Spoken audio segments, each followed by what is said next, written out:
Dear students, आज हम आपके लिए सॉलिड स्टेट से संबंधित कुछ प्रॉब्लम्स करवाएंगे, कुछ सवाल जो कि कंपटीशन में भी आते हैं और माध्यमिक शिक्षा बोर्ड में भी पूछे जाते हैं। तो इसमें पहला क्वेश्चन है, किसी क्रिस्टल में ए प्रति कोनों पर स्थित है, ए प्रति कोने पर स्थित है, अर्थात प्रत्येक कोने पर ए स्थित है, बी सभी फलकों के केंद्र में स्थित है, तो बताइए यौगिक का अणुसूत्र क्या होगा। तो देखो इसको किस प्रकार से सॉल्व करेंगे। इसकी यहां पर लिख दिया मैंने कोने, कॉर्नर, कॉर्नर पर कौन है ए, और फलक पर कौन है बी। एक घन के अंदर, क्यूब के अंदर कोनों की संख्या कितनी होती है भाई? 8। और एक यूनिट सेल, घनी यूनिट सेल की बात करूं मैं तो कोनों की संख्या 8 होती है। प्रत्येक कोने पर, प्रति कोने का मतलब है प्रत्येक कोने पर ए स्थित है। इसका मतलब क्या है कि 8 कोने पर ए स्थित है। इधर सभी फलकों पर स्थित है बी, फलक कितने संख्या में? 6। अब एक कोने का कंट्रीब्यूशन कितना है भाई? एक कोने का कंट्रीब्यूशन है 1/8, और एक फलक का कंट्रीब्यूशन कितना है? एक फलक का कंट्रीब्यूशन है 1/2। आपको बता चुका हूं पहली क्लास में मैं इसको। तो इसका मान कितना आ जाएगा? 8 से 8 कट गया, ये आ गया 1 आ गया, ये 2 से 6 3 बार कट जाएगा, ये कितना आ जाएगा? बी का मान 3 आ जाएगा। तो यौगिक का अणुसूत्र क्या होगा? AB3, AB3 यौगिक का अणुसूत्र होगा। अब ये किस प्रकार की एकक कोष्टिका है? ये मैं कह दूं FCC प्रकार की एकक कोष्टिका है या नहीं है? एक यौगिक का अणुसूत्र ये आ गया, AB3 जिसका अणुसूत्र आया है वो यौगिक कौन सी संरचना में स्थित है? FCC में। ये देखो अपने को पता लग रहा है क्वेश्चन से ही कि ए प्रत्येक कोने पर है, प्रति कोने पर है, और बी फलक के, बी सभी फलकों के केंद्र में है। तो जब कोने पर प्रत्येक एटम होता है और प्रत्येक एटम फलक के केंद्र में होता है तो किस प्रकार की संरचना होती है? यूनिट सेल होती है, वो FCC प्रकार की यूनिट सेल होगी। तो आपसे आगे क्वेश्चन को आगे इस प्रकार से बढ़ा करके पूछ सकता है। तो बताइए यौगिक का अणुसूत्र क्या होगा? एवं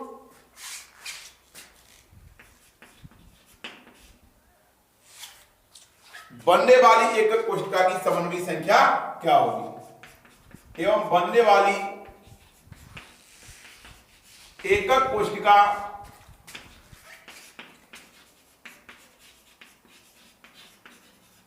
का नाम तथा समन्वयी संख्या बतलाइए। संख्या बतलाइए। इसको क्वेश्चन को आगे ही बढ़ा सकता है। तो एक किस प्रकार की एकक कोशिका है भाई? यूनिट सेल है, यह है FCC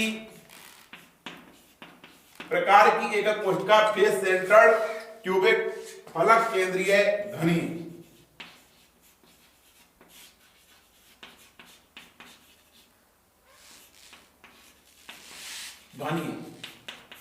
क्योंकि प्रत्येक अवयवी कण प्रत्येक कोने पर है और सभी फलकों के केंद्र में है, इसलिए कौन सी है? FCC प्रकार की एकक कोशिका।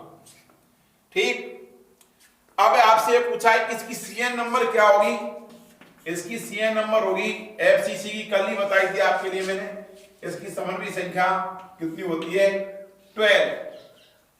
प्रत्येक अवयवी कण की समन्वयी संख्या क्या होगी? 12 होगी। ए की भी समन्वयी संख्या 12 होगी और बी की भी समन्वयी संख्या 12 होगी। इस प्रकार से हम इस क्वेश्चन को सॉल्व कर लेंगे। आप इसको कॉपी में उतार लेना और फिर कर लेना इसको। इस टाइप के क्वेश्चंस कई बार पूछे जाते हैं। ये दूसरा क्वेश्चन है, ये रीजनिंग टाइप क्वेश्चन है। सिंपल क्वेश्चन तो ये है पहले वाला। दूसरे में थोड़ा लॉजिक घुमाया मैंने, लॉजिकली थोड़ा सा घुमाया इसमें कि इसमें ये क्वेश्चन क्या है कि किसी क्रिस्टल में ए प्रत्येक कोने पर है, बी प्रत्येक फलक के केंद्र में है। यहां तक तो ऊपर जैसे क्वेश्चन नहीं। उसके बाद क्या किया है इसमें मैंने, तथा ए जो ए है ना, ए परमाणु तथा एक ए परमाणु को कोने से, जो ए परमाणु प्रत्येक कोने पर था ना, इसमें से एक ए परमाणु को क्या कर दिया, सी परमाणु द्वारा प्रतिस्थापित कर दिया जाता है। किसके द्वारा प्रतिस्थापित कर दिया जाता है? सी परमाणु के द्वारा। तो यौगिक का अणुसूत्र क्या होगा, आपको अणुसूत्र बतलाना। तो इधर देखना भाई, ये लिख दिया मैंने कोने, और यहां पर लिख दिया फलक। तो ए कहां पर है भाई? कोने पर है। बी कहां पर स्थित है? फलक के केंद्र में। ए प्रत्येक कोने पर है, इसका मतलब 8 कोने होते हैं। इधर बी प्रत्येक फलक के केंद्र में है, 6 फलक होते हैं घन के अंदर। एक कोने का कंट्रीब्यूशन क्या होगा भाई? 1/8। इधर फलक का कंट्रीब्यूशन क्या होगा भाई? फलक का कंट्रीब्यूशन होगा 1/2।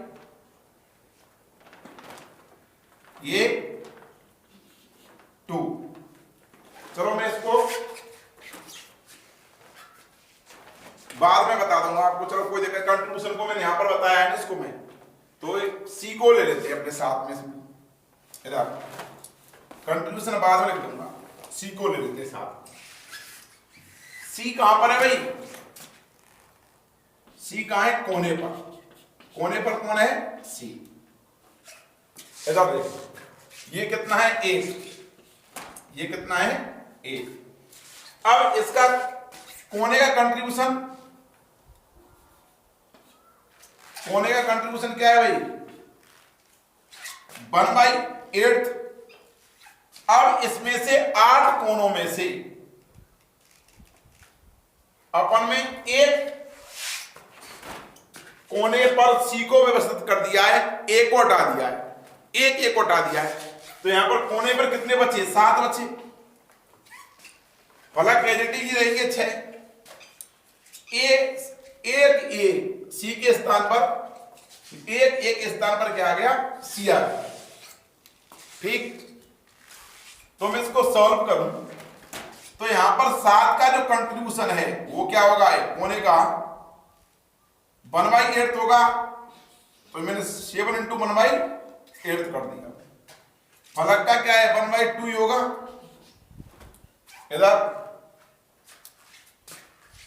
ये सी कोने पर है, तो कोने का कंट्रीब्यूशन क्या होगा? 1/8। तो इसकी वैल्यू क्या आ जाएगी? इस 8 में से एक तो चले गया, और सी एक ए ना, एक घटा दिया इसमें से मैंने।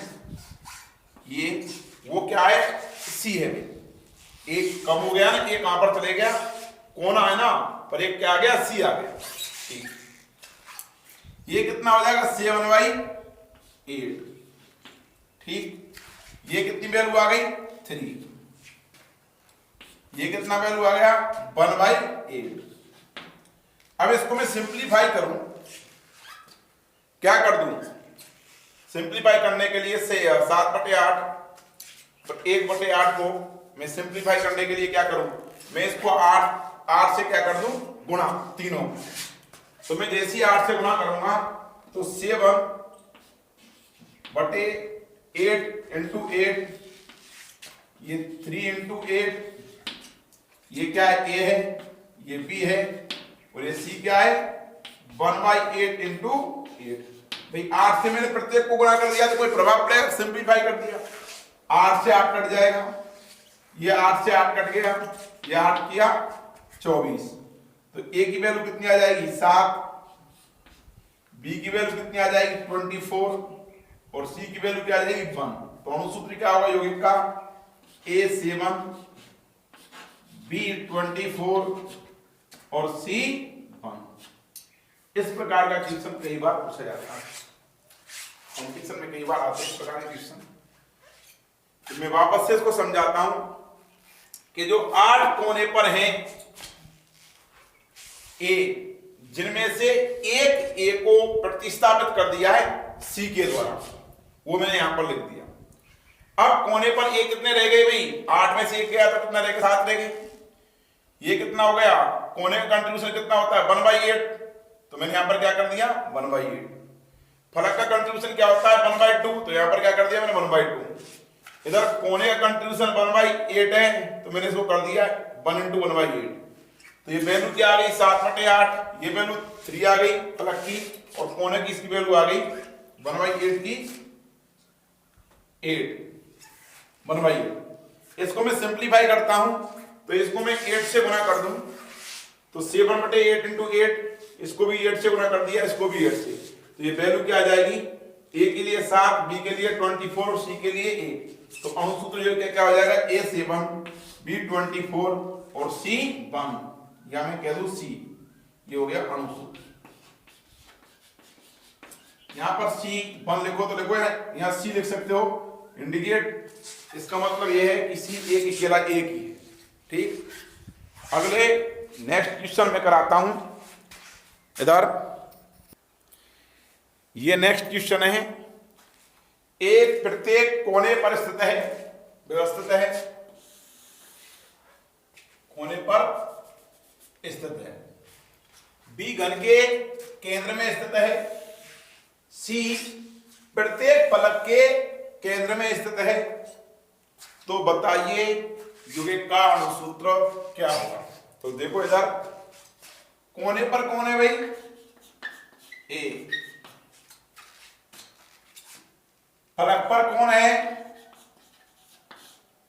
बी, और घन के केंद्र में कौन है सी। तो कोने कितने संख्या में 8, कंट्रीब्यूशन कितना है 1/8 कोने का, फेस या फलक संख्या में कितने 6, कंट्रीब्यूशन कितना है 1/2, और जो केंद्र में होता है वो केवल अकेला ही होगा, सिंगल, उसका कोई कंट्रीब्यूशन नहीं होगा। तो सी कितना आ गया, सी की वैल्यू 1, बी की वैल्यू कितनी आ गई 3, ए की वैल्यू कितनी आ गई 1। तो अणुसूत्र क्या हो जाएगा इसका, A B3C, ये इसका हो गया अणुसूत्र। इसमें घुमाया नहीं, बिल्कुल सिंपल क्वेश्चन है। और क्वेश्चन नंबर 4 है, P घन के प्रत्येक कोने पर स्थित है। P कहां है, घन के प्रत्येक कोने पर।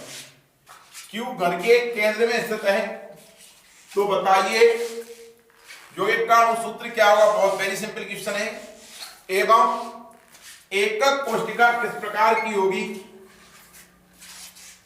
एवं समन्वय संख्या Q की क्या होगी, जो Q है उसकी समन्वय संख्या क्या होगी। आपको पहले क्या निकालना है इसमें, देखो कोने पर कौन है P, फलक के केंद्र, सॉरी फलक में है ही नहीं कोई, और घन के केंद्र में कौन है Q। तो जब प्रत्येक अवयवी कण कोने पर स्थित होता है और एक अवयवी कण केंद्र में होता है, तो एकक कोष्ठिका किस प्रकार की होगी भाई, बीसीसी प्रकार की नहीं होगी। क्या, बॉडी सेंटर्ड क्यूबिक, काय केंद्रीय घनीय। तो इसको सॉल्व करते हैं अपन। कोने पर 8 इंच का कंट्रीब्यूशन, कोने का कंट्रीब्यूशन क्या होगा 1/8, केंद्र में एक ही होगा इधर, तो इसकी वैल्यू कितनी आ जाएगी 1, इसकी 1 है ये, तो अणुसूत्र क्या हो जाएगा PQ अणुसूत्र। यह अणुसूत्र आ गया PQ। जब प्रत्येक परमाणु प्रत्येक कोने पर हो और एक केंद्र में होता है, तो किस प्रकार की एकक कोष्ठिका होगी भाई, BCC प्रकार की एकक कोष्ठिका होती है, अर्थात बॉडी सेंटर्ड क्यूबिक प्रकार की। ठीक। इधर अब आपसे पूछा है Q की समन्वयी संख्या क्या होगी, तो BCC में प्रत्येक अवयवी कण की समन्वयी संख्या क्या होती है आपको पहले पता होगा, बता दिया है मैंने। वैसे Q की समन्वयी संख्या 8 होगी। यह आपको बॉडी सेंटर्ड में बना देता हूं, ये बॉडी सेंटर्ड यूनिट सेल है। प्रत्येक अवयवी कण प्रत्येक कोने पर होगा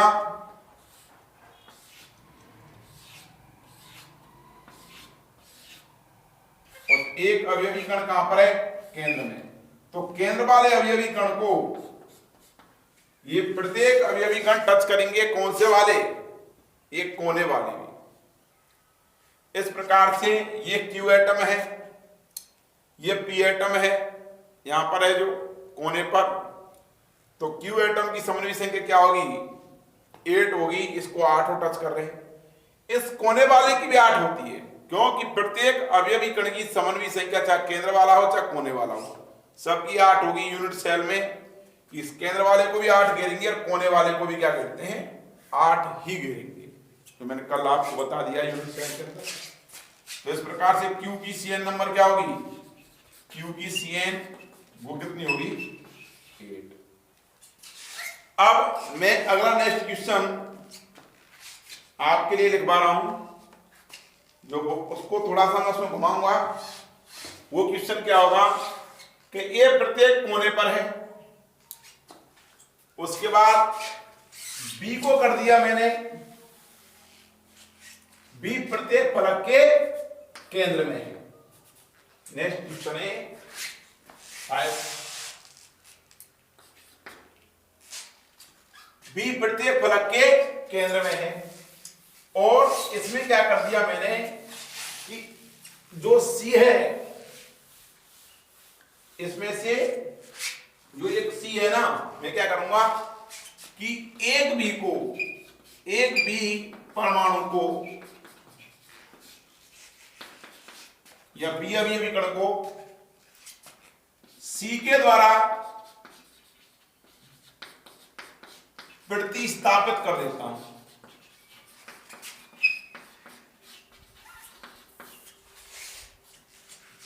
कर दिया जाए तो अणुसूत्र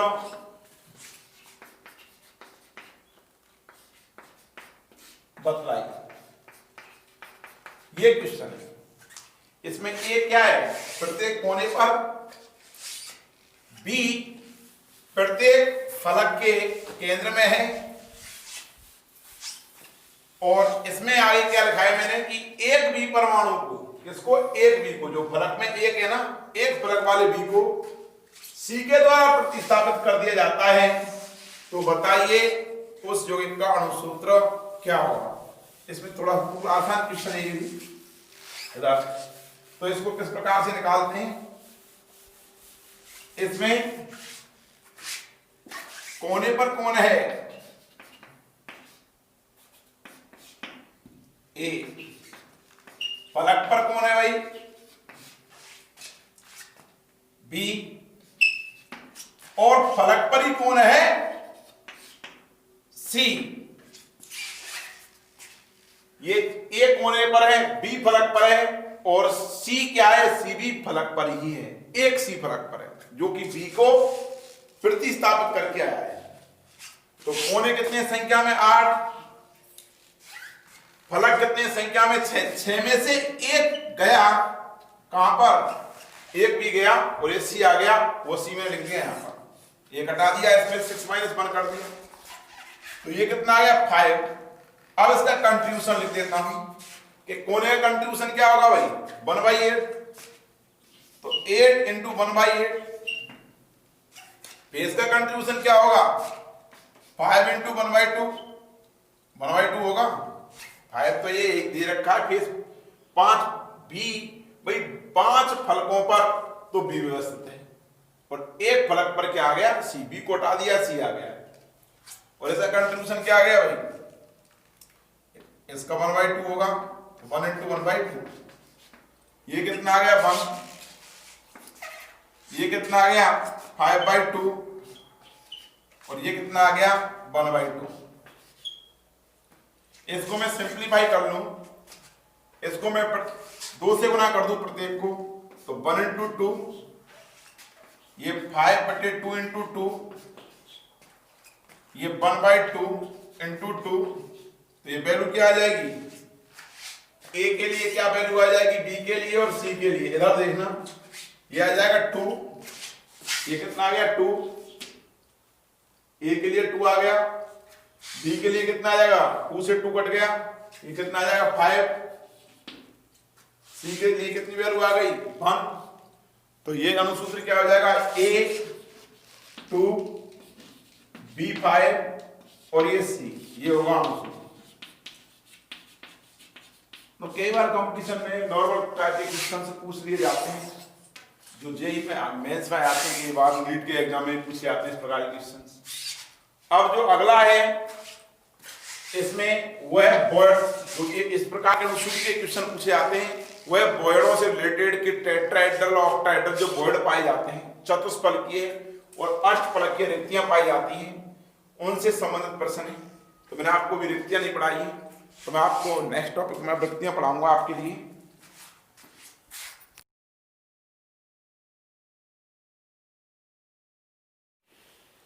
क्रिस्टल जालक में रिक्ति, बॉयड इन क्रिस्टल लेटिस। क्रिस्टल जालक में रिक्तियां कहते किसे हैं, रिक्तियां बनती किस प्रकार से हैं, इसके बारे में आज हम अध्ययन करेंगे। तो रिक्ति की डेफिनेशन क्या है, what is the definition of void. तो जो क्रिस्टल जालक मैंने ये बनाया है द्विविमीय क्रिस्टल जालक, इसमें अवयवी कणों को 2 अक्षों के सापेक्ष व्यवस्थित कर दिया, एक एक्स अक्ष के सापेक्ष और एक वाई अक्ष के सापेक्ष। तो यहां पर इसको बोलेंगे द्विविमीय निबिड़ संकुलन।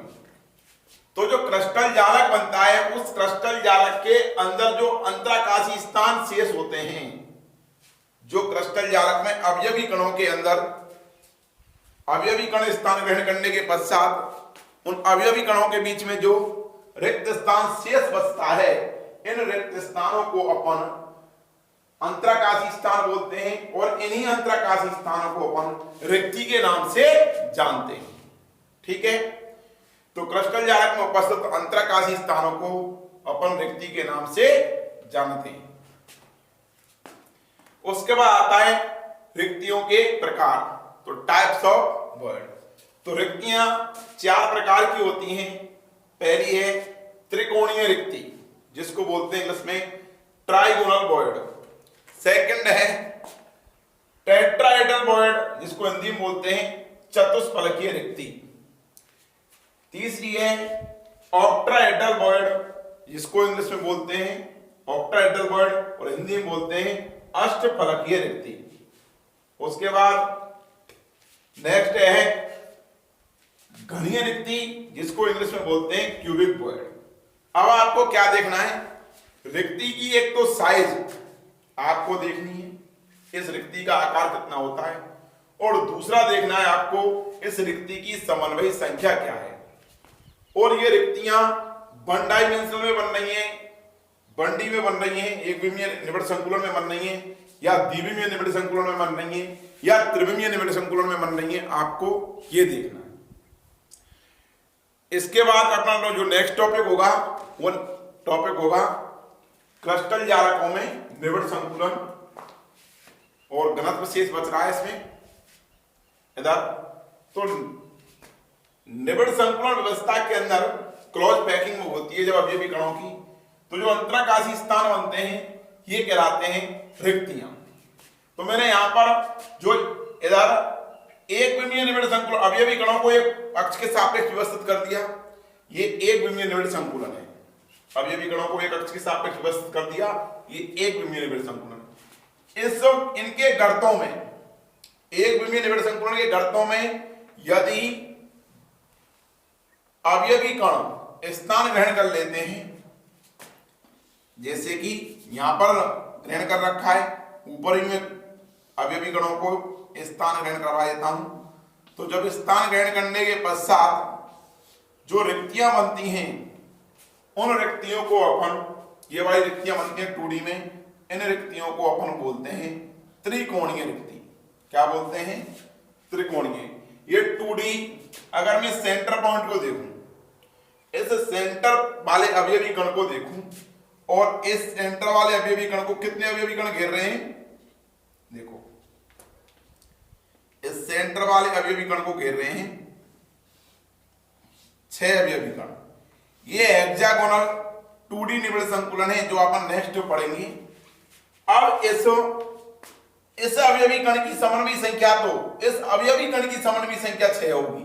1 2 3 4 5 6। लेकिन मैं बात करूं इसके एक पार्ट को निकाल लूं, इसको एक नंबर इसका ये दिया मैंने, एक पार्ट को निकाल लेता, एक अवयवी कण इसको, दूसरा इसको और तीसरा इसको।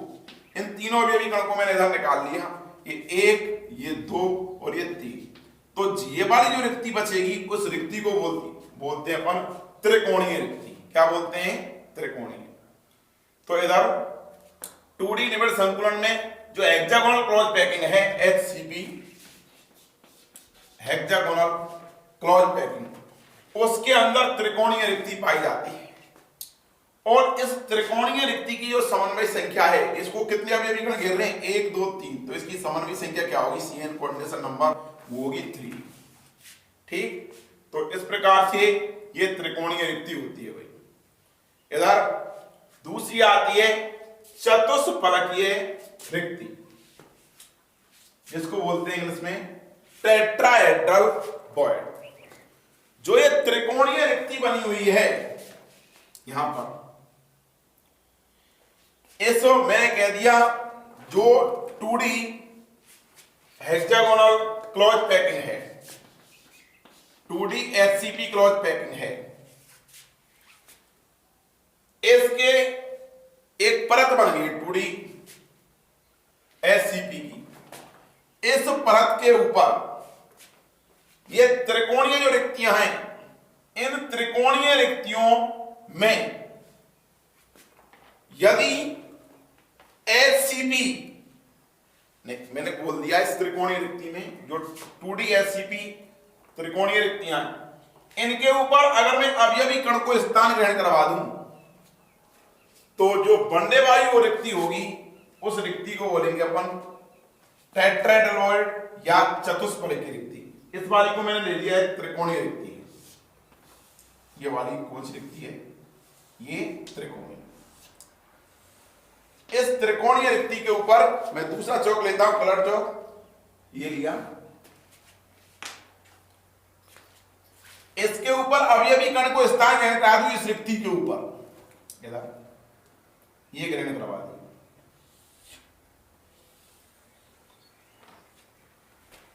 अब ये स्थान ग्रहण कर लेगा तो 3 अवयवी कण के ऊपर एक जो चौथा अवयवी कण स्थान ग्रहण करेगा, तो जो बीच में ये रिक्ति होगी, ये रिक्ति कन्वर्ट हो जाएगी ट्राइगोनल वॉइड से टेट्राहेड्रल वॉइड के अंदर, चतुष्फलकीय रिक्ति के अंदर। ये वाली जो रिक्ति होगी, ये रिक्ति होगी चतुष्फलकीय रिक्ति। और ये गोले कैसे होते हैं? ये स्फेरिकल शेप होते हैं, अर्थात गोलाकार होते हैं, अर्थात 3 कांच की गोलियों को एक साथ इस प्रकार से व्यवस्थित करते हैं, और चौथी कांच की गोली इसके ऊपर आ जाए तो चारों कांच की गोलियों के बीच में जो रिक्त स्थान है, वो रिक्त स्थान होगा टेट्राहेड्रल वॉइड। कौन सा रिक्त स्थान होगा? वो टेट्राहेड्रल वॉइड। तो ये वाला जो वॉइड है, इसको बोलते हैं अपन TD वॉइड। TD का मतलब टेट्राहेड्रल वॉइड। इस वॉइड की मैं बात करूं, समन्वय संख्या कितनी होगी? तो एक अवयवी कण ये घेर रहा है, एक ये 2, एक ये 3 और चौथा अवयवी कण घेर रहा, तो इसकी CN नंबर क्या होगी? CN नंबर होगी इसकी 4। तो ये 3D क्लोज पैकिंग के अंदर, 3D क्लोज पैकिंग के अंदर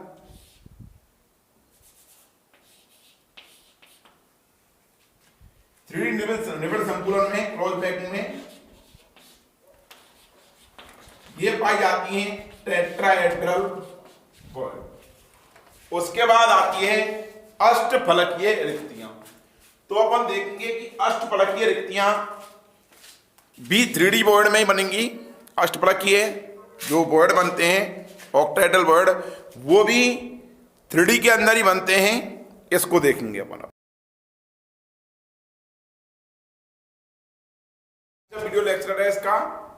तो इसमें अपन पढ़ाएंगे आज संभावित एकक कोष्टिकाएं।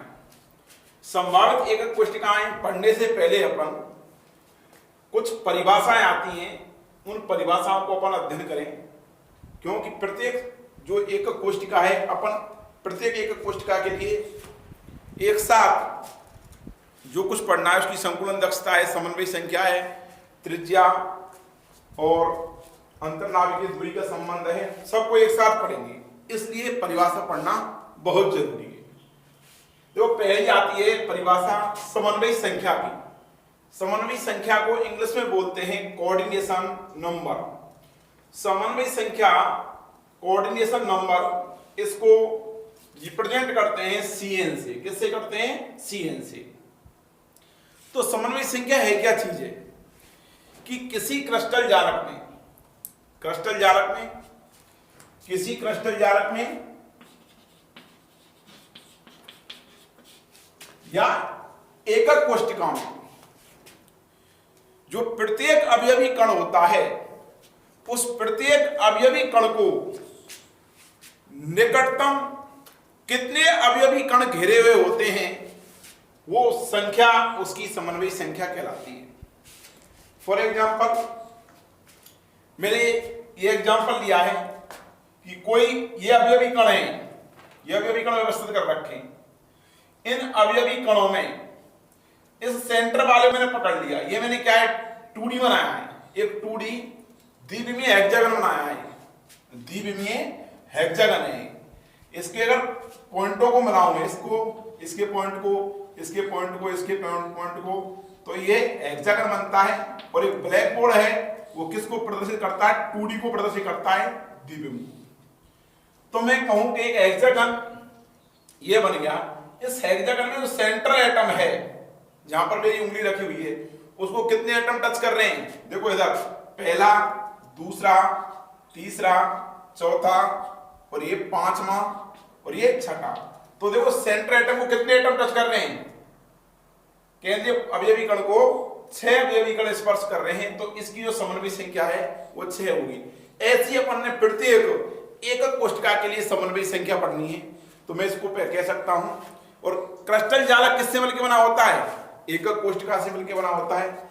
इसलिए मैं कह सकता हूं कि किसी क्रिस्टल जालक या एकक कोष्टिका में प्रत्येक अवयवी कण कितने निकटतम पड़ोसी अवयवी कणों से घिरा हुआ होता है, वो उसकी संख्या समन्वय संख्या कहलाती है।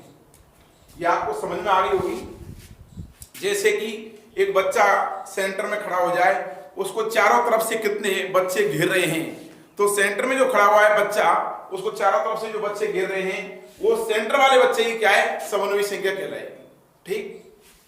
और उसके बाद अगली टर्मिनोलॉजी आती है, परिभाषा है, वो है संकुलन दक्षता की। क्या संकुलन दक्षता को इंग्लिश में बोलते हैं पैकिंग फ्रैक्शन।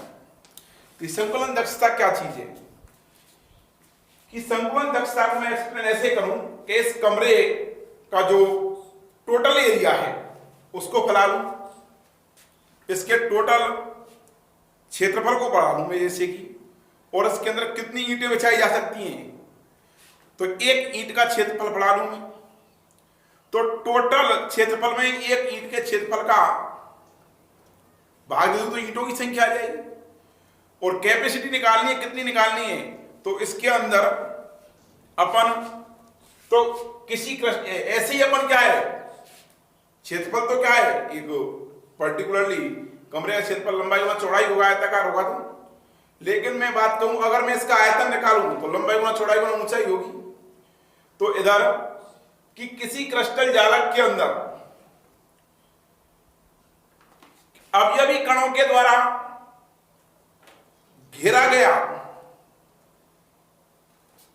कितना आयतन है, जो कि उस क्रिस्टल जालक के संपूर्ण आयतन में से घिरा हुआ है। मैं इसको ऐसे कह सकता हूं कि किसी क्रिस्टल जालक के कुल आयतन में से अवयवी कणों द्वारा कितना आयतन घिरा हुआ है। तो इसकी परिभाषा क्या होगी? क्रिस्टल जालक या एकक कोष्टिका के कुल आयतन में से अवयवी कणों द्वारा घेरा गया आयतन उसकी संकुलन दक्षता कहलाती है। जैसे कि मैं बात करूं कि इस कमरे का मैं पूरा आयतन निकाल लूं, लंबाई गुना चौड़ाई गुना ऊंचाई, ठीक, इधर कुल आयतन निकाल लिया मैंने, वो इसका आयतन आ गया कमरे का। अब इसके अंदर जो ईंटें लगी हुई हैं उन ईंटों को मैं आयतन निकाल लूं, ऊपर तो मैं ईंटों के आयतन को लिख दूंगा, कुल ईंटों का आयतन, और नीचे क्या है कमरे के कुल आयतन को लिख दूंगा। तो क्या है कि कमरे के अंदर कमरे की क्या आ जाएगी, फ्रैक्शन संकुलन दक्षता आ जाएगी, ठीक है ना। अब ये क्या होता है, मैं बात कर रहा हूं क्रिस्टल जालक में जो अवयवी कण होते हैं वो ऐसे होते हैं, स्फेरिकल होते हैं, अर्थात गोलाकार होते हैं। तो मैं यहां पर लिखा है सूत्र में, ये लिख रखा है मैंने, कुल अवयवी कणों का आयतन बटे एकक कोष्ठिका या क्रिस्टल जालक का कुल आयतन, ठीक है ना। इस कुल आयतन को बी से रिप्रेजेंट कर दिया, बी टोटल से। अपन कह सकते हैं बी टोटल को मैं कैपिटल बी भी लिख सकता हूं मैं। भाई सभी की सभी गोला आइडेंटिकल हैं, आइडेंटिकल मतलब एक रूप है। कैसे गोला, सबकी सब गोलाकार आकृति के हैं और सबकी सब एक समान है। तो मैंने यहां पर क्या कह दिया, जेड इंटू एक अवयवी कण का आयतन, ठीक, बटे बी। तो जेड यहां पर क्या है, जेड है यहां पर अवयवी कणों की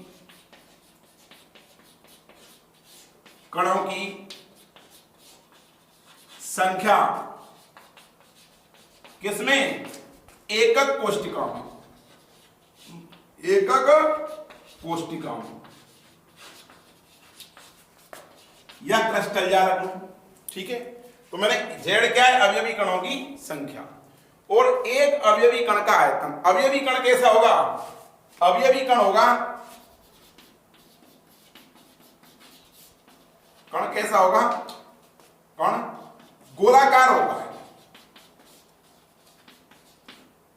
तो गोले का आयतन क्या होगा भाई, गोले का आयतन सब जानते हैं, गोले का आयतन क्या होता है, 4/3 पाई आर क्यूब। आर क्या है, त्रिज्या उस गोले की, और सभी की सभी अवयवी कण क्या होंगे, आइडेंटिकल। तो मैं इसमें यहां पर लिखा हुआ है एक अवयवी कण का आयतन, जेड क्या है, अवयवी कणों की कुल संख्या। तो एक अवयवी कण का आयतन निकाल लूं मैं और जेड से गुणा कर लूं तो कुल अवयवी कणों का आयतन आ जाएगा क्रिस्टल जालक या एकक कोष्ठिका में, और उसके कुल आयतन का भाग दे देंगे, वो क्या आ जाएगी, उसकी संकुलन दक्षता। इधर मैं लिख देता हूं उसको ऐसे,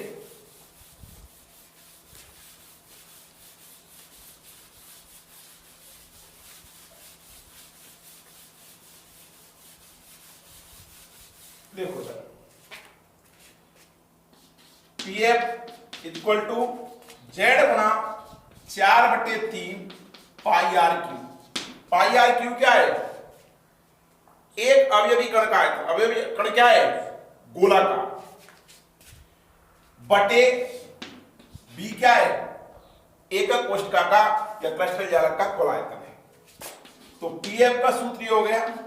अब अपने को परसेंटेज पीएफ निकालना है, प्रतिशत पैकिंग फ्रैक्शन संकुलन दक्षता प्रतिशत। तो अपन क्या करेंगे, इसको 100 से मल्टीप्लाई कर देंगे, Z into 4/3 pi r cube बटे बी इंटू 100।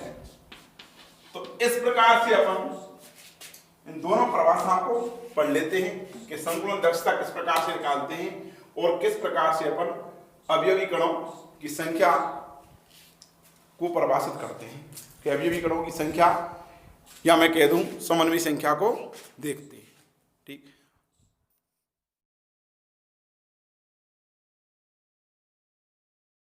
अष्टफलकीय रिक्ति, देखो अष्टफलकीय रिक्ति में ये किससे बनती है, इधर जो 2D HCP क्लोज पैकिंग होती है, 2D द्विविमीय हेक्सागोनल क्लोज पैकिंग, अर्थात द्विविमीय षटकोणीय जो निबिड़ संकुलन से जो परत बनती है,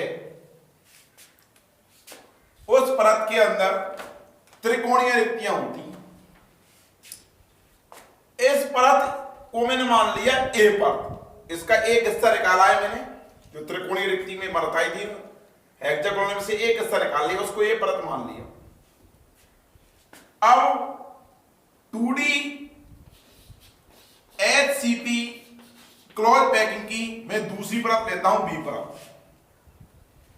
इस ए परत के ऊपर बी परत को इस प्रकार से व्यवस्थित करता हूं कि ए परत और बी परत के बीच की जो त्रिकोणीय रिक्ति है ये आपस में उभयनिष्ठ हो जाए, कॉमन हो जाए।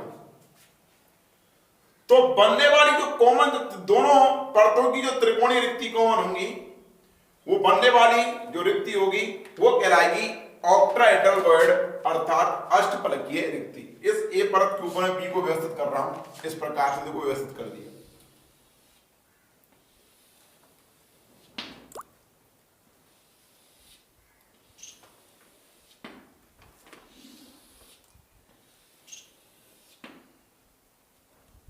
देखो मैंने इस ए को ऊपर बी को व्यवस्थित कर दिया, ये ए परत है, ये बी को मैंने व्यवस्थित कर दिया।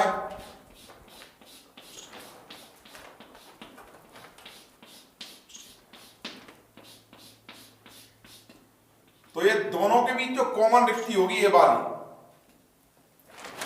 इस रिक्ति को बोलते हैं अपन ऑक्टाहेड्रल वॉइड, ये बी परत है।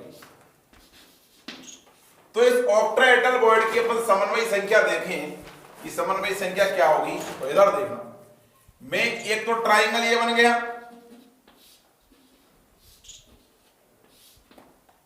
ये रिक्ति, और एक ट्राइंगल ये बन गया। दोनों त्रिकोणीय रिक्ति के बीच की उभयनिष्ठ रिक्ति तो कहलाएगी अष्टफलकीय रिक्ति। इस त्रिकोणीय रिक्ति और इस त्रिकोणीय रिक्ति के बीच की जो उभयनिष्ठ रिक्ति है वो कहलाएगी अष्टफलकीय रिक्ति। तो एक ट्राइंगल को, ए परत का ट्राइंगल तो ये रहा, ये रिक्ति रही बीच की, ये ए परत, सॉरी ये बी परत रही, बी परत, इसका ट्राइंगल ये रहा, ए परत का ट्राइंगल ये रहा, ये ए परत। इनके बीच की जो उभयनिष्ठ ये वाली रिक्ति है वो कहलाएगी ऑक्टाहेड्रल वॉइड।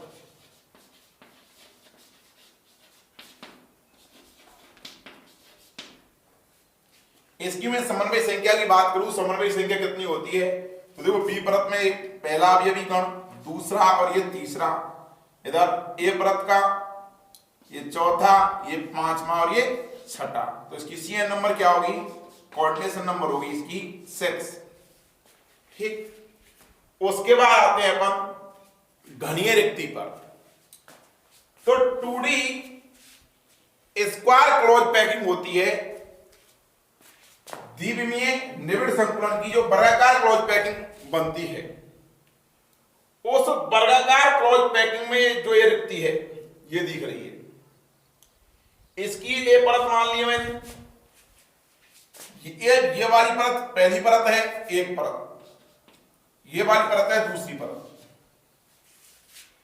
इस पहली परत के ऊपर 2D स्क्वायर क्लोज पैकिंग की जो पहली परत है, इसके ऊपर दूसरी परत के अवयवी कण स्थान ग्रहण करें एज इट इज। कौन सी वाली दूसरी परत, कौन सी, वो दूसरी परत भी 2D स्क्वायर क्लोज पैकिंग वाली हो, स्क्वायर क्लोज पैकिंग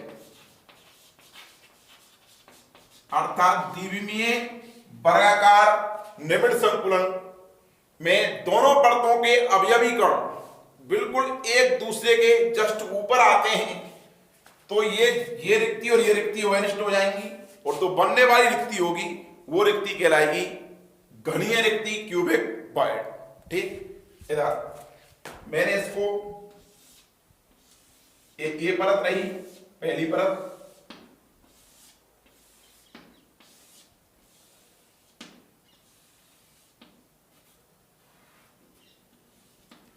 इस पहली परत इसको एक कह दिया, इसके ऊपर मैंने दूसरी परत को व्यवस्थित कर दूं इस वाली, तो इसके जस्ट ऊपर अवयवी कण स्थान ग्रहण करते हैं, तो मैंने दिखा दी इसको।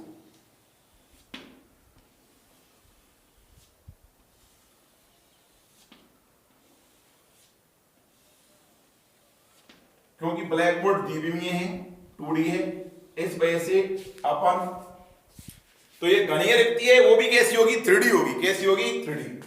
तो ये वाली जो कॉमन रिक्ति है इसको मैंने, जो सेकंड परत है ये रही, दूसरी इसके स्फीयरों को मैंने ये डार्क कर दिया है।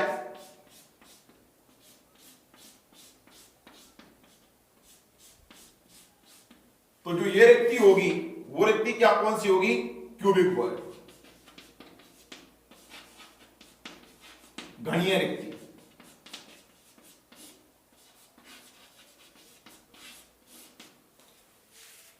अब मैं बात करूं इस घनीय रिक्ति की समन्वय संख्या क्या होगी। तो देखो पहली परत के अंदर कितने, इसकी मैं क्या बात करूं समन्वय संख्या, तो क्या होगी 2D स्क्वायर क्रॉस ब्रैकेट में जो ये रिक्ति बनी है, इस रिक्ति की समन्वय संख्या क्या होगी भाई, इसको कितने एटम घेर रहे हैं, 4, 1 2 3 और ये 4, और इसके जस्ट ऊपर जब दूसरी आएगी तो इसको भी 4 एटम घेर। तो इधर ये दोनों के बीच की कॉमन रिक्ति है, तो 4 इसके 4 इसके, तो इस रिक्ति की जो समन्वय संख्या कितनी होगी, वो होगी CN नंबर इसकी 8। ये कहलाती है क्यूबिक वॉइड घनीय रिक्ति, जिसकी की समन्वय संख्या होती है 8। इस प्रकार से हम चारों प्रकार की रिक्तियों को पढ़ लेते हैं, त्रिकोणीय रिक्ति को, उसके बाद टेट्राहेड्रल, उसके चतुष्फलकीय, उसके बाद अष्टफलकीय ऑक्टाहेड्रल, और उसके बाद घनीय रिक्ति। अब कोई डाउट हो तो आप मेरे से पूछ सकते हैं। इधर मैं CN नंबर आपको बता ही दिया मैंने कि त्रिकोणीय रिक्ति की CN नंबर 3 होती है, टेट्राहेड्रल की CN नंबर 4 होती है, ऑक्टाहेड्रल की आपको पता ही है 6 होती है, और क्यूबिक वॉइड की जो रिक्ति है, घनीय रिक्ति की जो समन्वय संख्या है वो कितनी होती है, 8 होती है। अब आपने वो क्या बताना है कि अब इसके अंदर जो साइज देखना है, जो इसका रेशो देखना है, आर वॉइड त्रिज्या का रेशो, वॉइड की त्रिज्या, और स्फीयर, आर स्फीयर, स्फीयर मतलब गोला, गोले की त्रिज्या का रेशो क्या होगा। तो मैं बता देता हूं कि जो अष्टफलकीय रिक्ति है, उस अष्टफलकीय रिक्ति के लिए आर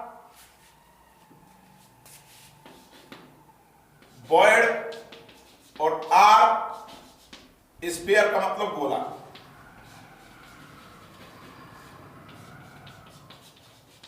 की त्रिज्या का जो अनुपात है वो होता है 0.732। घनीय रिक्ति के लिए आपको याद कर लेना, इसको कैलकुलेशन करते हैं वैसे इसको हमारे कोर्स में नहीं है, कंपटीशन में पूछा जाता है कई बार। घनीय रिक्ति है उसके लिए आर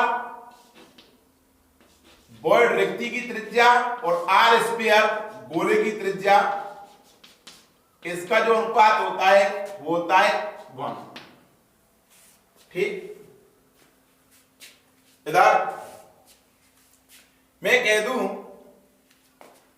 कि जो घनीय रिक्ति है इसकी रेंज क्या होगी भाई, इस घनीय रिक्ति की रेंज, आर वॉइड और आर स्फीयर रेशो की जो रेंज है वो रेंज कितनी होगी, वो रेंज होती है 0.732 से अपर और 1 के बीच की।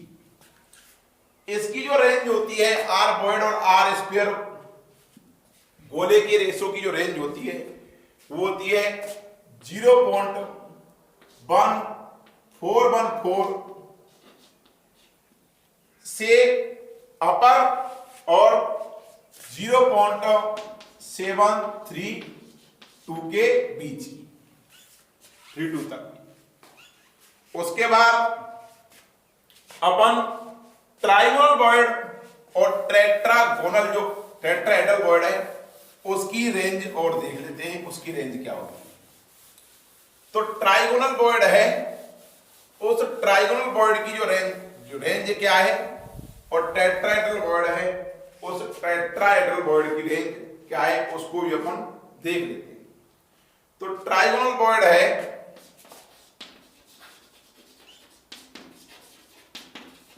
त्रिकोणीय रिक्ति, उसकी आर वॉइड बटे आर स्पीयर आर गोला अवयवी कण, इसकी जो त्रिज्या का अनुपात है 0.155 तक होता है, 0.155। उसके बाद रेंज देखूं मैं इसकी, तो रेंज होती है 0.155 से 0.225 के बीच। उसके बाद आता है टेट्रा हेड्रल वॉइड चतुष्फलकीय रिक्ति,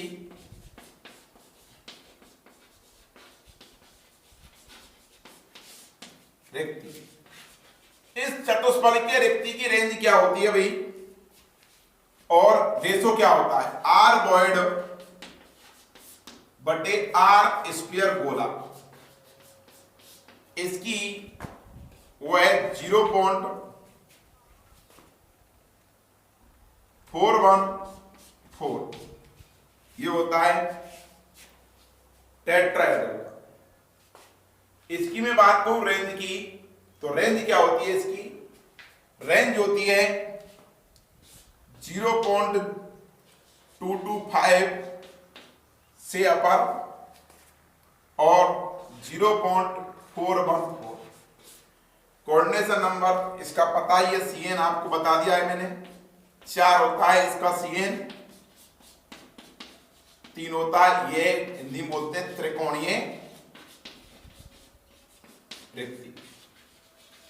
न्यूमेरिकल्स पूछे जाते हैं जो कि कंपटीशन में बनते हैं, इसमें IIT मेंस के अंदर आते हैं, एडवांस के अंदर क्वेश्चंस बनते हैं, नीट के अंदर भी पूछे जाते हैं इससे। लेकिन +2 लेवल तक तो आपको सिर्फ और सिर्फ क्या पूछा जाएगा, आप घनीय, अष्टफलकीय और त्रिकोणीय और चतुष्फलकीय रिक्ति की समन्वय संख्या पूछी जाएगी आपसे, और या उसका चित्र बनवा सकता है कि घनीय रिक्ति का, चतुष्फलकीय रिक्ति का और अष्टफलकीय रिक्ति का चित्र बनाइए, केवल ये पूछा जाता है। इधर आपको ये भी क्लियर कर दूं कि जो त्रिकोणीय रिक्ति है वो पाई जाती है 2D के अंदर, द्विमीय व्यवस्था के अंदर, और जो शेष बची हुई हैं, चाहे वो अष्टफलकीय हो, चाहे वो चतुष्फलकीय हो, और चाहे वो घनीय रिक्ति हो, ये सब की सब पाई जाती हैं 3D पैकिंग के अंदर, त्रिविमीय निबिड़ संकुलन के अंदर। अब कई बार अपने कोर्स में एक लाइन लिखी हुई है, इसमें किताब के अंदर RBSC के अंदर, कि जब n अष्टफलकीय वॉइड होते हैं तो 2n चतुष्फलकीय वॉइड पाए जाते हैं, अर्थात n अष्टफलकीय रिक्तियां होती हैं जबकि 2n चतुष्फलकीय रिक्तियां होती हैं। इस बात को अपन प्रूव करके बताएं कि किस प्रकार से 2n वॉइड पाए जाते हैं। अपन ने ये तो पढ़ लिया रिक्तियां कैसी हैं और किस प्रकार से क्लोज पैकिंग में। अब आपके कोर्स में पर्टिकुलरली चतुष्फलकीय और अष्टफलकीय रिक्ति ये दोनों दे रखी है। इधर इन दोनों के बारे में थोड़ा थोड़ा दे रखा है, इसको मैं बता देता हूं आपके लिए कि चतुष्फलकीय रिक्तियां अगर अष्टफलकीय OD वॉइड, OH वॉइड संख्या में n है तो TD वॉइड है चतुष्फलकीय रिक्तियां वो 2n होंगी। क्या होंगी? 2n, दुगनी होंगी इससे अष्टफलकीय रिक्तियों से चतुष्फलकीय रिक्ति। अब बात ये आती है एक क्यूब के अंदर, एक घन के अंदर ये अष्टफलकीय रिक्तियों की स्थिति कहां होती है, किस जगह पर पाई जाती हैं, और चतुष्फलकीय रिक्तियां किस जगह पर पाई जाती हैं, इसके बारे में अपन चर्चा करते हैं। ये रहा एक क्यूब,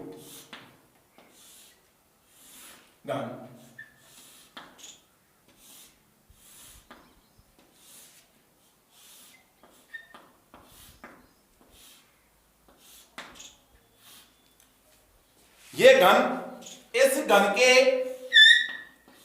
का ये प्रत्येक कोना, ये रहा घन, ये हो गए। अब इस घन के जो किनारे होते हैं,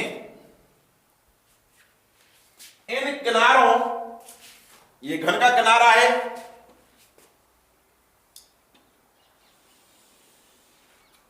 ये भी घन का किनारा है 2, ये भी घन का किनारा है 3, और ये भी घन का किनारा है 4, ये 5, ये 6, ये 7, ये 8, ये 9, ये 10, और ये 11, और ये 12।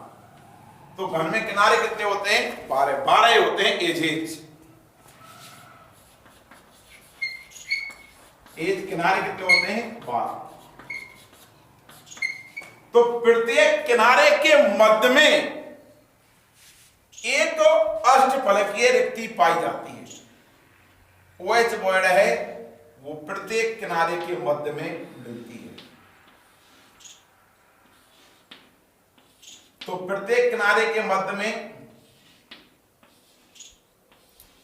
OH वॉइड मिलेगा।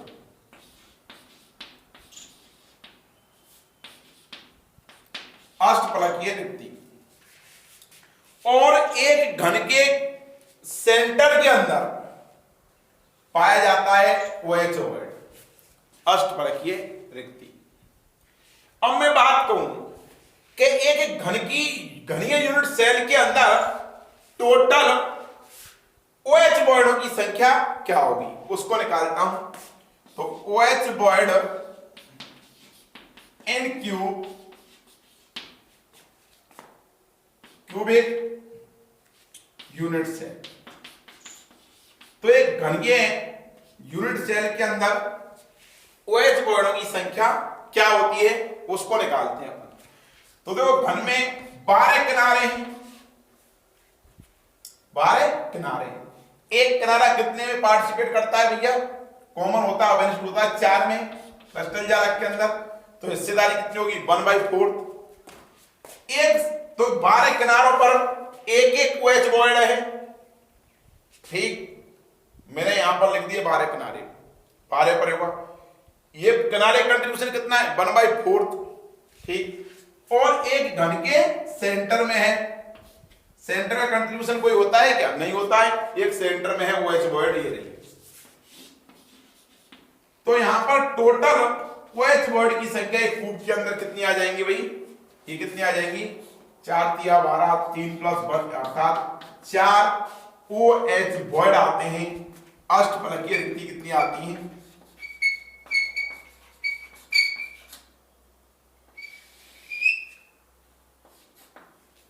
रिक्ति आती है क्यूबिक यूनिट सेल के अंदर मैं कह दूं वो है 4। अब मैं बात कहूं कि चतुष्फलकीय रिक्तियां किस जगह पर पाई जाती हैं।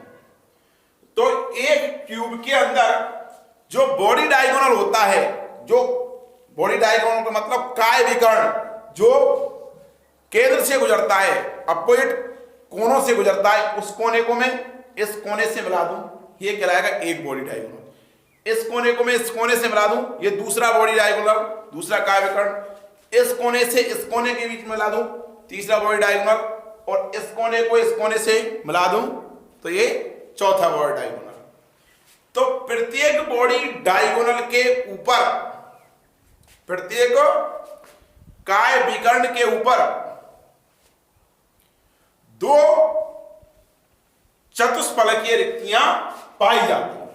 प्रत्येक काय विकर्ण के ऊपर 2 चतुष्फलकीय रिक्तियां पाई जाती हैं। अब बात यह आती है कि उस काय विकर्ण पर किस जगह मिलेंगे। तो मैं कह दूं ये कोना है, कोने को रिप्रेजेंट कर दिया मैंने। एक कोना, दूसरा नंबर का कोना, तीसरा, ये चौथा, ये 5 इधर, ये 5वां, ये 6ठा, ये 7वां और ये 8वां। 8 कोने होंगे। मैं अपोजिट कोनों को मिलाता हूं। इस कोने को मैं इस कोने से मिला दूं, ये मिला दिया इसको मैंने। इस कोने को मैं इस कोने से मिला देता हूं।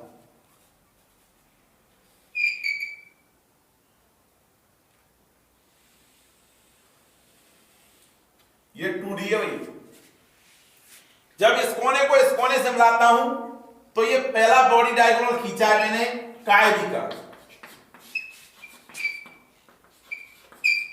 जिसको इंग्लिश में बोलते हैं बॉडी डायगोनल।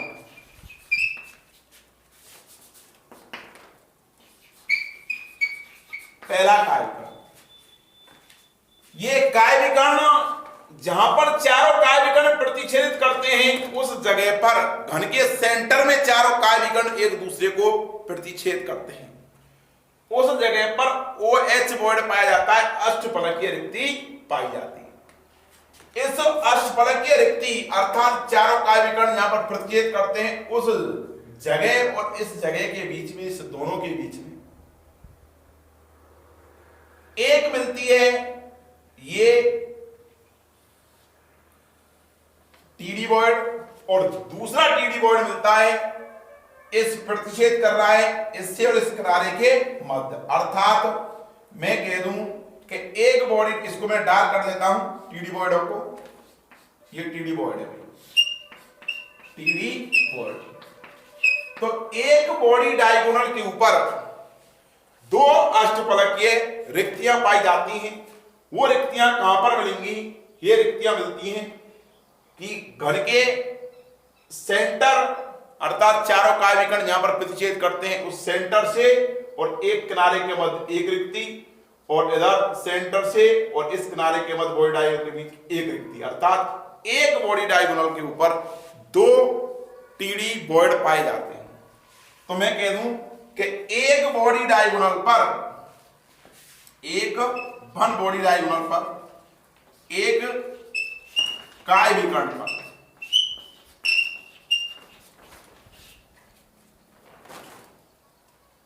पर क्या है? दो टीडी बॉन्ड हैं। काय विकर्णों की संख्या कितनी है? 4। तो टीडी बॉन्डों की संख्या कितनी हो गई? एक TD bond are present in cubic unit cell. तो इधर क्यूबिक उसके अंदर घनीय यूनिट सेल के अंदर मैं बात कर दूं तो 8 टीडी बॉन्ड मिलते हैं, 8 चतुष्फलकीय रिक्तियां मिलती हैं। अब ये कहते हैं किताब में लिखा हुआ है कि अगर n अष्टफलकीय रिक्तियां हैं तो 2n चतुष्फलकीय रिक्तियां पाई जाती हैं। बिल्कुल करेक्ट बात है कि अगर यहां पर क्या है, n का मतलब 4 घन के अंदर 4 OH बॉन्ड हैं तो 2n का मतलब क्या है? 8 क्या होंगे? TD bond. इसीलिए मैं बता देता हूं आपको, इस प्रकार अपन कह सकते हैं कि एक क्यूब के अंदर n OH बॉन्ड मिलते हैं तो 2n टीडी बॉन्ड मिलते हैं। कोई दिक्कत? अर्थात कई बार ये पूछते हैं कि अवयव किसकी, अवयवी कणों की संख्या की बराबर, अवयवी कणों की संख्या की बराबर तो OH बॉन्ड पाए जाते हैं, और अवयवी कणों की जो यूनिट सेल है, यूनिट सेल में जितने अवयवी कण हैं, अवयवी कणों की संख्या के बराबर तो OH बॉन्ड मिलते हैं और उससे दुगने क्या मिलते हैं? TD bond. ठीक है, कोई दिक्कत? कई बार जेईई मेंस के अंदर इसके और इसके लेंथ पूछ लेते हैं भाई, इधर कि टीडी बॉन्ड है उस टीडी बॉन्ड की दूरी क्या होगी, कई बार पूछा गया है प्रश्न। तो आप इस काय विकर्ण की लंबाई निकाल लो। काय विकर्ण की लंबाई का चौथा हिस्सा 1/4 ये टीडी बॉन्ड की दूरी होती है। कोई दिक्कत? काय विकर्ण का चौथा हिस्सा है वो टीडी बॉन्ड की क्या होती है? दूरी।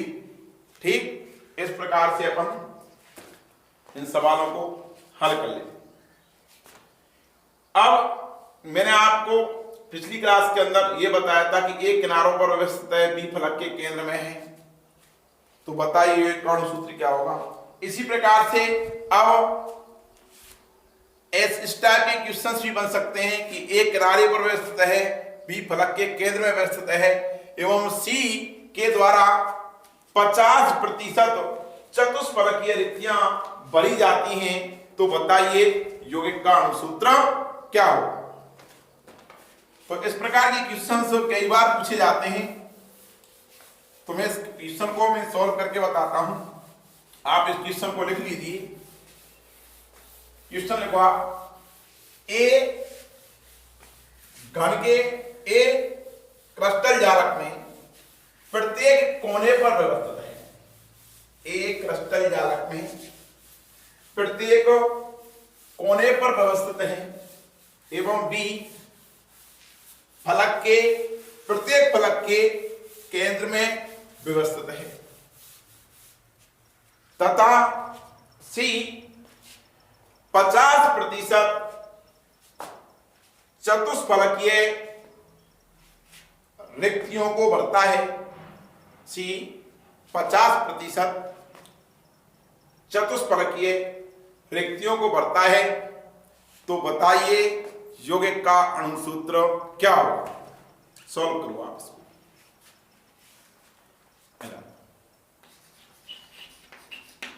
सॉल्व करो आप इसको, फिर मैं बताऊंगा आपके लिए। गुड, देखो इधर AB3C4, यार इस बच्चे ने बताया ना सूत्र AB3C4। इधर देखना, कोनों पर कौन है भाई? ए। फलक के बीच में कौन है? बी। और टीडी वर्ड का मतलब चतुष्फलकीय रिक्ति।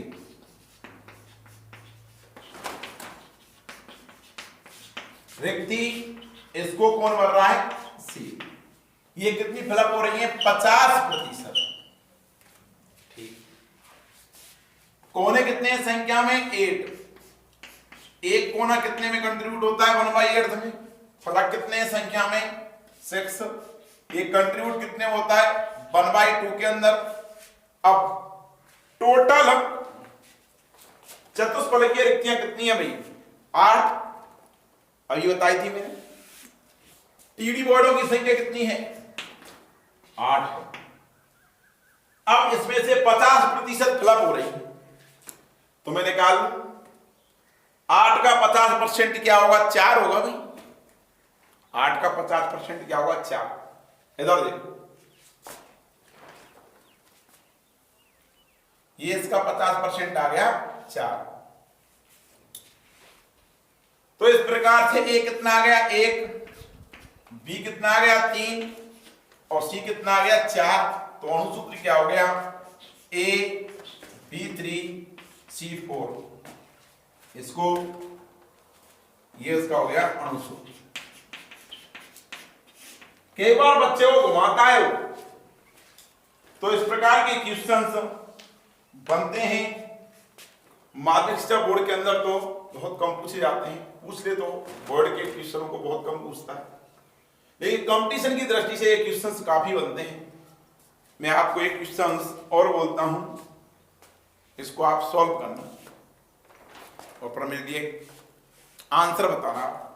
कमेंट बॉक्स में आंसर का देना, ठीक? प्रॉब्लम सॉल्विंग का मैं आपको सॉल्व करवाऊंगा उसको। देखो,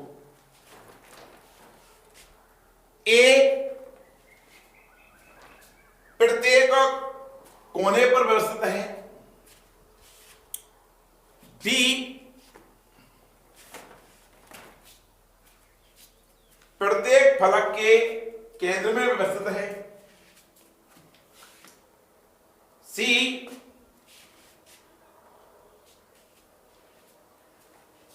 50%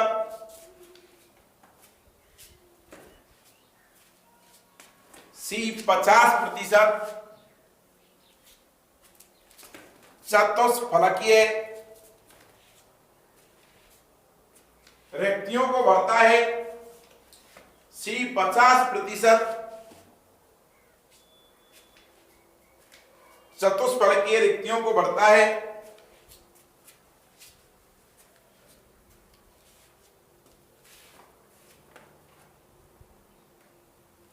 तथा डी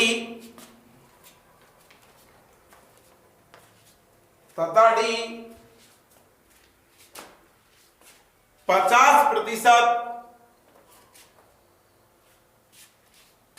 अष्टफलकीय रिक्तियों को भरता है तथा डी 50% अष्टफलकीय रिक्तियों को भरता है, तो बताइए यौगिक का अणुसूत्र क्या होगा। तो बताइए यौगिक का अणुसूत्र क्या होगा। मैं ऑप्शन देता हूं। फर्स्ट ए ऑप्शन है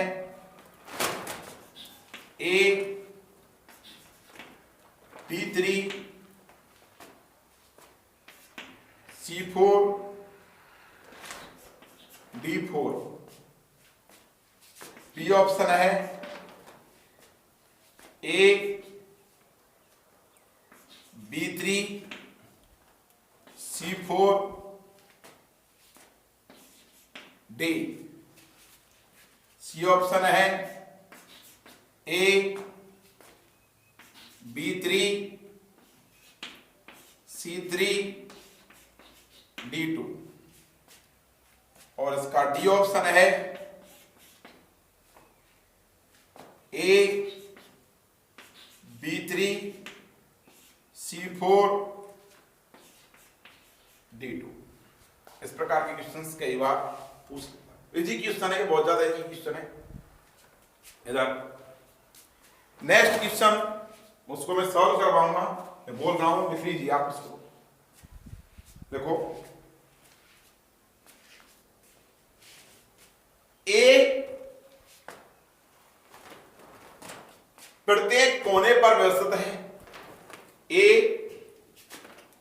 प्रत्येक कोने पर व्यवस्थित है। बी प्रत्येक फलक के केंद्र में व्यवस्थित है। बी प्रत्येक फलक के केंद्र में व्यवस्थित है। तथा सी 50%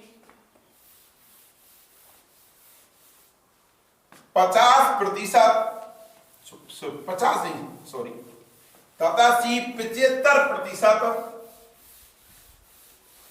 अष्टफलकीय रिक्तियों को भरता है। तथा सी 75% अष्टफलकीय रिक्तियों को भरता है। एवं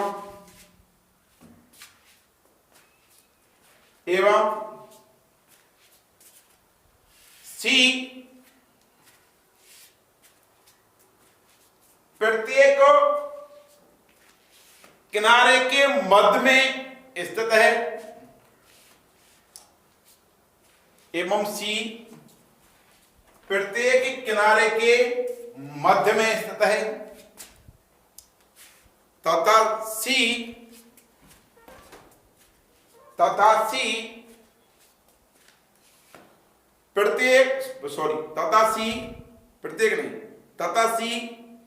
घन के केंद्र में स्थित है।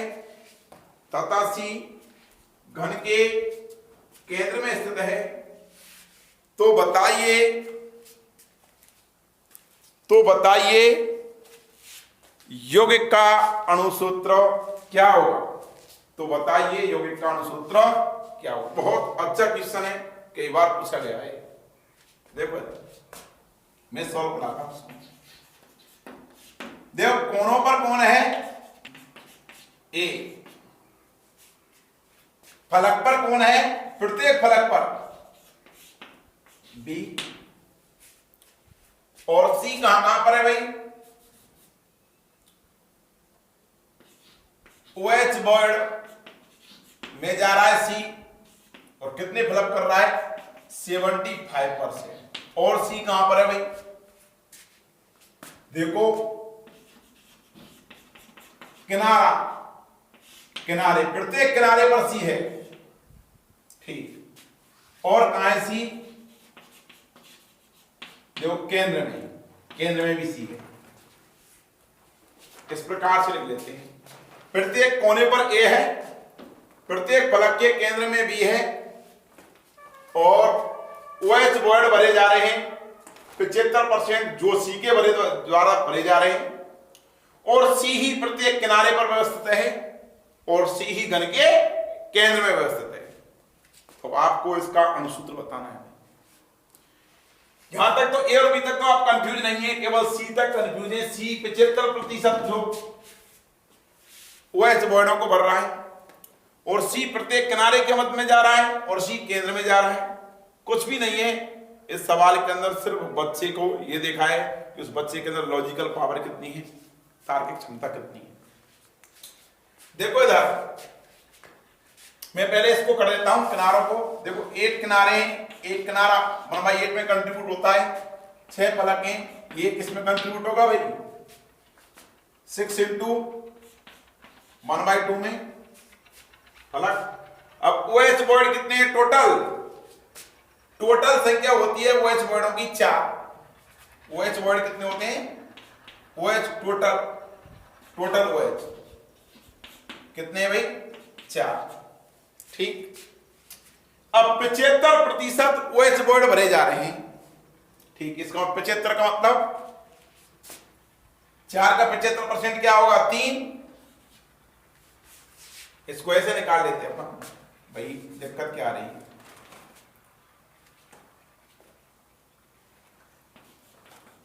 75% घटाऊंगा 100, तो टोटल कितना है 4। 25 से कितनी बार कट गया भाई 25 75 और 100, ये 4 से कट गया 4, तो कितना आ गया 3। तो 4 का 75% क्या होगा 3, तो सी का क्या आ रहा है सी 3। 75% का मतलब सी 3। अब देखो किनारे कितने हैं संख्या में, किनारे 12, कंट्रीब्यूशन कितना है 1/4, ये कितना आ गया 3। और इधर केंद्र एक ये क्या आ गया 1, ये 1। मैंने आपको थोड़ी देर पहले ही बताया था कि OH वर्ड हैं, वो OH वर्ड कहां पर पाए जाते हैं भाई, अष्टपद की रिक्तियां कहां पर पाई जाती हैं प्रत्येक किनारे के मध्य में और घन के केंद्र में। प्रत्येक किनारे के मध्य में और घन के केंद्र में। तो किनारे की रिक्तियां कितनी हुई 3 का मतलब 75%, और एक घन के केंद्र की वो 25% में कंट्रीब्यूट हो रही है। ठीक, तो उसने कहा है 75% OH वर्ड भरे जा रहे हैं और इसी में आगे उसने घुमाया है, कुछ नहीं किया, और उसने 100% OH वर्ड फिलअप कर दिए। कह रहा है कि सी प्रत्येक किनारे के मध्य में है और सी केंद्र में भी है, अर्थात टोटल OH वर्डों की संख्या 4 होती है और 100% OH वर्ड फिल कर दिए और बच्चे को कंफ्यूज कर दिया। इसके अंदर 75% OH वर्ड भरे जा रहे हैं, कुछ भी नहीं है, इसको तुम भूल जाओ 75%।